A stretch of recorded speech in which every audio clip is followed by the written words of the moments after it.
আসসালামু আলাইকুম। মা হলো মাটি, মাটি হলো মানুষ, মানুষ হলো দেবতা। এই দেবতাকে নিয়ে আপনি খেলছেন কারা?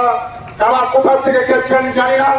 আমরা অনেক নেতা হারিয়েছি, বঙ্গবন্ধুকে হারিয়েছি, 4 নেতাকে হারিয়েছি, আমরা আসাদা মাস্টারকে হারিয়েছি, আমরা এতম কিবরিয়াকে হারিয়েছি।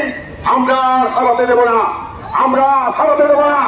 এই মানুষটাকে আমরা পেয়েছি 50 বছর 100 বছর লাগে একটা মানুষ, এই ধরনের মানুষ, এই সুমন ভাইয়ের মতন মানুষ, এই পরিস্থানের মতন মানুষ 50 বছর 100 বছরও আসে না।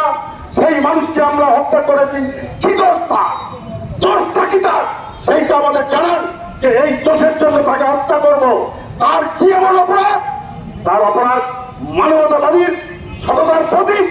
আজকে যারা এই কথা নিয়ে ভাবছেন, যারা পিছন দরজাতে খেলা খেলছেন, তারা কিন্তু পার পাবেন না, তারা কিন্তু যেতে পারবেন না, তারা কিন্তু শুতে পারবেন না।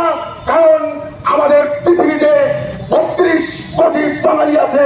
এই 32 বাঙালিকে আমরা জাগরণ তৈরি করে দিয়েছে এই ব্যারিস্টার সুমন।